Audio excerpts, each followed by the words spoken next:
Hello and welcome to the cricket POV show with Mohammad Sumair. इस video के अंदर मैं बात करना चाह रहा हूँ शाहीन शाह अफरीदी की।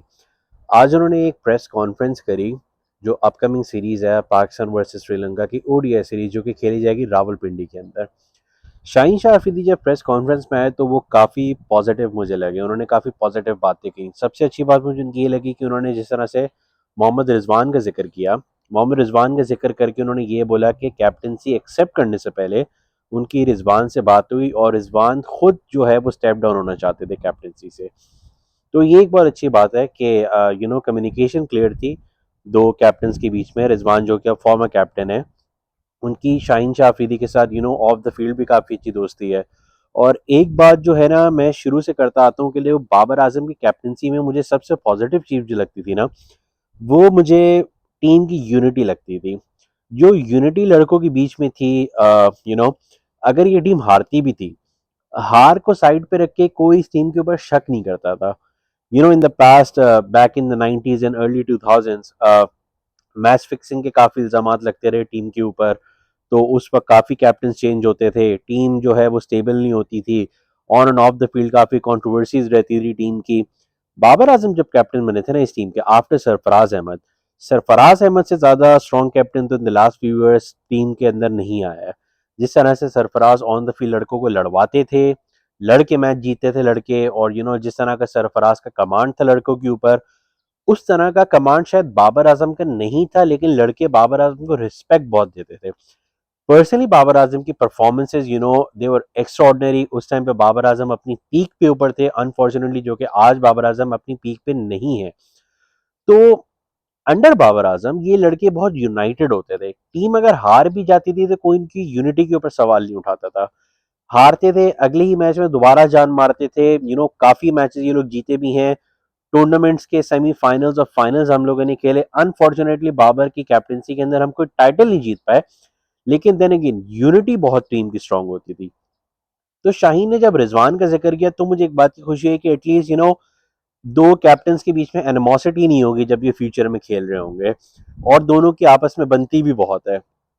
बाबर आजम का जहां पे जिक्र आया है तो शाहीन ने बाबर आजम को सपोर्ट किया कि Babar Azam out of form नहीं है, वो बस एक लंबी इनिंग्स का इंतजार कर रहे हैं। जैसी उनकी एक लंबी इनिंग्स आएगी, he is gonna come back in his original touch, जो बाबर आजम का हम सब जानते हैं कि वो एक एक्सेप्शनल बैट्समैन तो है, लेकिन अनफॉर्चुनेटली उनकी तरफ से कोई एक बड़ी इनिंग्स देखने को नहीं मिली है। 80 प्लस से ज्यादा की अब इनिंग्स हो चुकी हैं। हसन नवाज का उन्होंने जिक्र किया। हसन नवाज के बारे में शाहीन शाह अफरीदी ने ये बोला कि फैमिली टाइम देने के लिए हमने उनको जो है वो रिलीज किया है टीम से, हमने उनको ड्रॉप नहीं किया है, वो हमारे फ्यूचर प्लान्स में तो हैं। तो यही आज का मेरी वीडियो का टॉपिक था कि हम लोग किस तरह से टैलेंट को डिस्टर्ब करते हैं टीम में। फिर मैं मीडिया के अंदर बात सुनता हूँ हमारे फॉर्मर क्रिकेटर्स की, जो कि बोलते हैं कि पाकिस्तान में टैलेंट मौजूद नहीं है। मेरी नज़र में सबसे गलत और बेकार बात यह है कि पाकिस्तान में टैलेंट मौजूद नहीं है। अभी मैं आपको बताता हूँ कि हम खुद किस तरह टैलेंट का गला घोटते हैं और उनको स्टैब्लिश होने से पहले ही ख़त्म करते हैं। यहाँ पे आप एग्जाम्पल लें हसन नवाज की। हसन नवाज का डेब्यू टीम के अंदर एज अ ओपनर हुआ। अनफॉर्चुनेटली अपनी शुरू की कुछ इनिंग्स के अंदर वो न्यूजीलैंड के अंदर जीरो पे आउट हो गए। डक पे डक को बनाए जा रहे थे, लेकिन एक मैच के अंदर उन्होंने पाकिस्तान की तेज तरीन सेंचुरी का रिकॉर्ड बराबर कर डाला। देखिए, अगर एक लड़का एलियन कंडीशंस, फॉरेन कंडीशंस में जाके न्यूजीलैंड में सेंचुरी बना रहा है, तो ऐसा तो नहीं है कि वो बिल्कुल ही कोई बेकार बैट्समैन है। उसके अंदर कोई तो बात होगी जो वो एक मैच के अंदर, वो भी T20 के मैच के अंदर, बेशक वो मैच ऑकलैंड के अंदर था, इंटरनेशनल सेंचुरी होती है। You need to show some guts on the field to make a century, वो भी T20 के अंदर। उन्होंने वहां से सेंचुरी बनाई। अनफॉर्चुनेटली अपनी दो इनिंग्स के अंदर वो लंबी इनिंग्स नहीं खेल पाए। फिर वो पीएसएल में गए। पीएसएल में कोयटा की तरफ से खेलते हुए साउथ शकील ने ओपन करना था, तो ओपन में उनकी जगह नहीं बन पाई। उनको कोयटा ग्लैडिएटर्स ने खिलाया चौथे नंबर पे। बहुत अच्छा उन्होंने परफॉर्म किया पीएसएल के अंदर, एक सेंचुरी भी उन्होंने मारी अगेंस्ट इस्लामाबाद यूनाइटेड। जब वो पाकिस्तान टीम में वापस आते हैं तो सलमान अली आगा ने अनाउंस किया कि अब हसन नवाज जो है वो एक मिडिल ऑर्डर बैट्समैन बन चुके हैं, अब हमें उनकी जरूरत ओपनिंग के अंदर नहीं है। अच्छा, जब हम हसन नवाज को मिडिल ऑर्डर में खिला रहे थे, उन्होंने बहुत अच्छा परफॉर्म किया। 50s भी बनाई उन्होंने अगेंस्ट बांग्लादेश, फिर हमने इवेंचुअली उनका वनडे इंटरनेशनल में भी डेब्यू करवाया। अपने पहली मैच के अंदर, एक फंसे हुए मैच के अंदर उन्होंने हाफ सेंचुरी बनाई और हुसैन तलत के साथ मिलकर उन्होंने पाकिस्तान को इस मैच में जीत दिलवाई। अगले मैच के अंदर जो है अनफॉर्चुनेटली बारिश की वजह से वो मैच खत्म नहीं हो पाया, लेकिन उसके अंदर भी एक तेज इनिंग्स उन्होंने खेल के मोमेंटम पाकिस्तान को दे दिया था। थर्ड ओडीआई के अंदर जिस तरह हमारे सारे बैट्समैन फेल हुए, उस तरह हसन नवाज भी फेल हो गए। फिर जब अभी साउथ अफ्रीका की सीरीज है जो अभी खत्म हुई है ओडीआई की, उसमें पहले मैच के अंदर बहुत एक रैश शॉट खेलते हुए आउट हो गए। देखिए, यंग ब्लड है, रश ऑफ ब्लड होता है, फैंसी वे के अंदर वो मैच को खत्म करना चाह रहे थे, वहां पे उन्होंने एक बहुत ही गंदा शॉट खेला और वो स्टंप आउट हो गए। T20 के अंदर हमने उनको ओपनिंग से नीचे लेकर आए चौथे नंबर पे। चौथे नंबर से हम उनको ट्राई नेशन सीरीज और एशिया कप में 5वें नंबर पे लेकर आए। फिर हमने उनको छठे नंबर पे भी खिलाया। हमने उनके बारे में ये बोला था कि ये एक ऐसा प्लेयर है जो कि अच्छी स्ट्राइक रेट के साथ बड़े शॉट्स भी मार सकता है। हमने उस लड़के को एक रिक्वायरमेंट दी कि ये तुम्हारी रिक्वायरमेंट है, तुमने इस तरह से टीम के अंदर परफॉर्म करना है। आधे मैचेस में से परफॉर्म हुआ, आधे मैचेस में से परफॉर्म नहीं हुआ। अब आपने जो उस लड़के को रिक्वायरमेंट दी थी वो आपकी रिक्वायरमेंट के मुताबिक खेल रहा था। अब अगर अनफॉर्चुनेटली उससे उन मैचेस के अंदर परफॉर्म नहीं हुआ तो आपने उसको टीम से बाहर कर दिया। अब अगर फ्यूचर में आप उसको टीम में वापस लेकर आएंगे और आप उसको एक गेम प्लान देंगे कि तुमने इस गेम प्लान के ऊपर खेलना है, तो क्या वो उसी 100% कॉन्फिडेंस के साथ दोबारा से अपने नेशनल गेम पे खेलेगा या वो अपनी जगह बचाने के लिए अब टीम में खेलेगा? ओडीआई के अंदर उन्होंने इतना अच्छा परफॉर्म करा, सिर्फ एक गलती की वजह से आपने उस बेचारे को टीम से बाहर निकाल दिया। ये वो फैसले होते हैं जो कि प्लेयर का कॉन्फिडेंस खराब करते हैं। यहाँ पे मैं मोहम्मद हारिस की भी एग्जांपल दूंगा। इवन दो मुझे लगता है कि हारिस को अपने बेसिक्स पे काम करने की जरूरत है। मेरी नजर में हारिस अगर अगले 1-2 साल तक डोमेस्टिक सर्किट में या ऑल ओवर द वर्ल्ड वो जहां भी जाके क्रिकेट खेलेंगे ना, जितना टाइम वो क्रीज पे रुकेंगे उनको अपनी विकेट की वैल्यू होगी। वो गंदा शॉट खेल के अपनी विकेट नहीं देंगे, उनको वैल्यू होगी कि मुझे क्रीज पे रुक के रन देने हैं टीम को।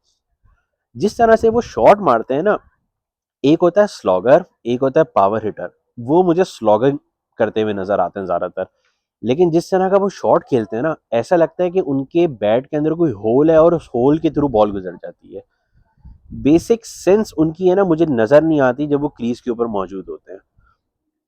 हारिस को हमने ओपनिंग के अंदर पहले आजमाया, वहां वो फेल हुए तो हम उनको वन डाउन के ऊपर लेके चले गए। वन डाउन से लेके 8वें या 9वें नंबर तक जितने भी नंबर्स हैं हमने सब पे हारिस को ट्राई किया। और ये सलमान अली आगा ने खुद प्रेस कॉन्फ्रेंस के अंदर बोला था कि हारिस हमारी वजह से अपना नंबर सेक्रीफाइस कर रहा है और जो हमारी रिक्वायरमेंट है वो हमारे कहने के ऊपर इस तरह से खेल रहा है। तो जब ये दो प्लेयर्स फेल हुए आपके प्लान के मुताबिक, आपने उन दोनों प्लेयर्स को टीम से निकाल दिया।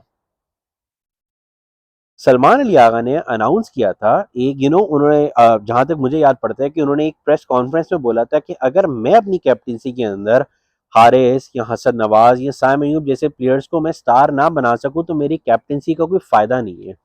तो अब सलमान अली आगा क्या जवाब देंगे? दो प्लेयर्स तो उनकी कैप्टनसी के अंदर टीम से बाहर हो चुके हैं। साइम को सिर्फ एज मिल रहा है अपनी बॉलिंग की वजह से, and I am pretty sure कि अगर साइम अपनी बॉलिंग के अंदर विकेट्स नहीं लेते, साइम भी T20 का हिस्सा ना होते। साइम अनफॉर्चुनेटली T20 के अंदर तो अपना वो मैजिक नहीं दिखा सके हैं। वनडे के अंदर तो वो एक्सेप्शनल परफॉर्म करते हैं। अनफॉर्चुनेटली T20 में मुझे लगता है कि वो बहुत फ्लैशी होने की सूरत में बहुत ज़्यादा एक्स्ट्रा ट्राई करते हैं वो, फ्लैम्बोन शो करने की वजह से वो अपनी विकेट दे बैठते हैं। इतने सारे डक साइम अयूब के हो चुके हैं, तो अगर साइम बॉलिंग से परफॉर्म ना करते ना तो आई एम प्रीटी श्योर कि वो भी T20 टीम का हिस्सा ना होते। तो अब शाहीन अफरीदी ने जिस तरह से अनाउंस किया कि हमने हसन को रिलीज नहीं करा, क्या ही अच्छा होता है कि अगर आप हसन को टीम के साथ रखते, आप उसको समझाते कि वो अपनी विकेट की वैल्यू करे। इस तरह से अगर आप किसी प्लेयर को टीम से बाहर निकालते हैं ना, तो फिर प्लेयर का कॉन्फिडेंस खराब होता है। फिर आपने वसीम जूनियर के ऊपर मैं आता हूँ, आपने वसीम जूनियर को एक मैच खिलाया, वो भी इतना अरसा बेंच पे बिठाने के बाद उस लड़के ने परफॉर्म अच्छा करा। अगले ही मैच में आपने ये रीजन दे दिया कि हम उसको रेस्ट करा रहे हैं और अब वापस किसको लेकर आ रहे हैं? हारिस रऊफ को। किस परफॉर्मेंस की बेस के ऊपर हारिस रऊफ टीम के अंदर वापस आए हैं? हारिस रऊफ को हमने पिछले कुछ सालों के अंदर हर आईसीसी टूर्नामेंट खिला लिया, हमने उनको हर एशिया कप खिला लिया है, हर बायलेटरल सीरीज का पार्ट हारिस रऊफ हुए, अनटिल अनलेस अगर मुझे याद पड़ता है कुछ मैचेस के अंदर वो अगर इंजर्ड हुए हैं तो वो नहीं खेले, उसके अलावा वो हर मैच खेले। कौन सी हारिस रऊफ की ऐसी परफॉर्मेंस थी जिसकी वजह से हारिस रऊफ टीम में वापस आ गए? देखिए, अगर आप वसीम जूनियर को बिठा के किसी नए प्लेयर को लेकर आ जाते हैं ना, आप even though like for like replacement Haris की जगह अगर हसीबुल्ला आ जाते वसीम जूनियर की जगह, मुझे वो भी पसंद आते हैं। हालांकि वो लाइक फॉर लाइक रिप्लेसमेंट नहीं थे वसीम जूनियर की, लेकिन किस परफॉर्मेंस के बेस पे आप हारिस रऊफ को टीम के अंदर वापस लेकर आ गए? इतने मैचेस के बाद आपने वसीम जूनियर को मौका दिया, उन्होंने बॉलिंग भी अच्छी कराई।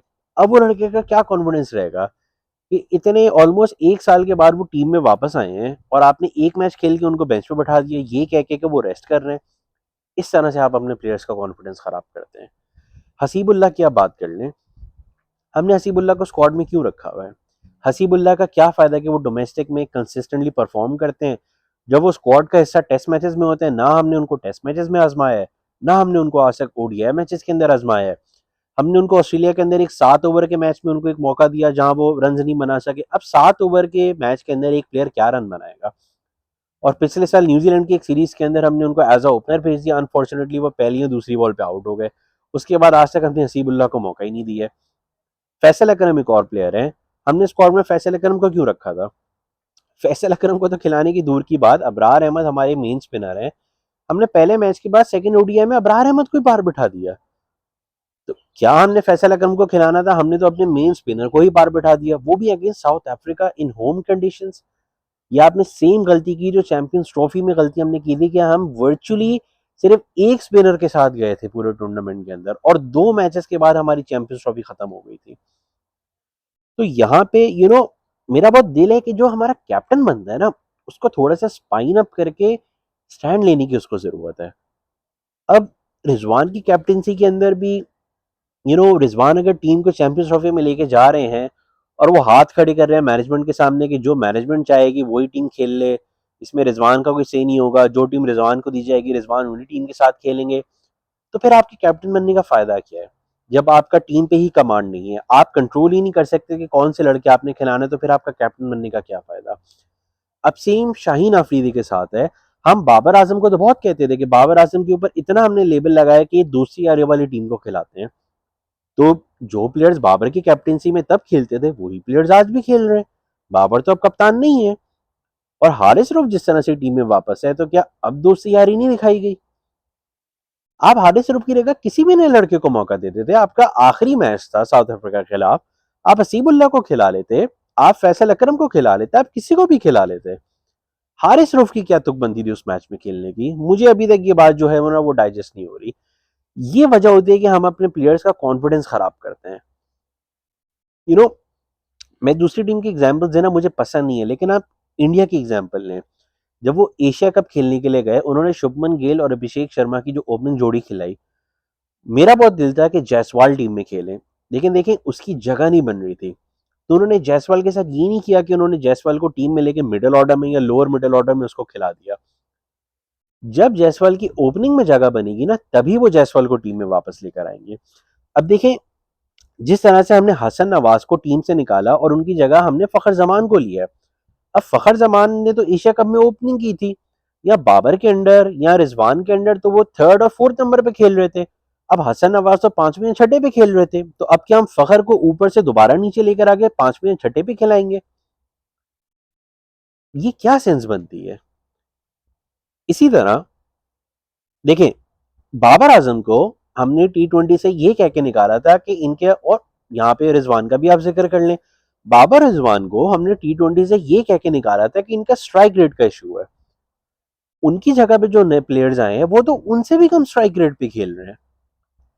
Sahibzada Farhan, with all due respect, मुझे साहिबजादा फरहान बहुत पसंद है और उसको कंसिस्टेंट अभी चांसेस मिलने चाहिए, लेकिन उनको भी अपनी गेम थोड़ी इंप्रूव करनी पड़ेगी। या तो वो एक ओवर के अंदर चौका या छक्का मारने के बाद सारी बॉल्स को वो डॉट करते हैं, रोटेशन ऑफ स्ट्राइक उनकी बहुत कम नजर आती है मुझे। तो बाबर आजम को हमने ये कह के टीम से निकाला कि इनको चौकियां छक्के मारने की जरूरत है, ये स्ट्राइक रेट कम खेलते हैं। चौके छक्के मारने की वजह से हमने बाबर आजम का style of play he change कर दिया। अब वो अपने नेचुरल गेम से हटके चौके छक्के मारने की तरफ जाते हैं। साहिबजादा फरहान, जो कि जिनसे हम ये डिमांड करते हैं कि वो अच्छे स्ट्राइक रेट के साथ खेलें, वो एक आध बाउंड्री मारने के बाद जो है वो बॉल को रोकने के ऊपर आ जाते हैं, स्ट्राइक रोटेट नहीं करते हैं। तो साहिबजादा फरहान और बाबर आजम में फिर क्या फर्क रहा? दोनों ऑलमोस्ट एक ही तरह से खेल रहे हैं।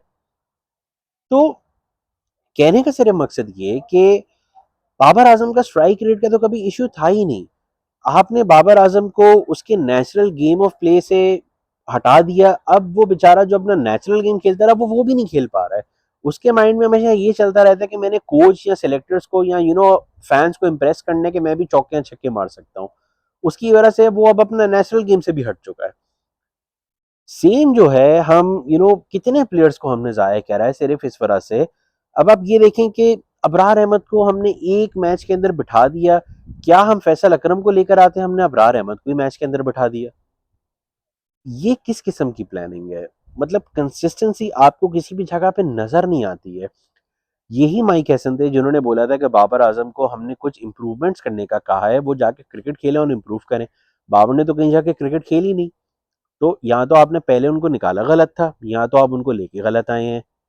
क्या स्ट्रेटजी है समझ में नहीं आता।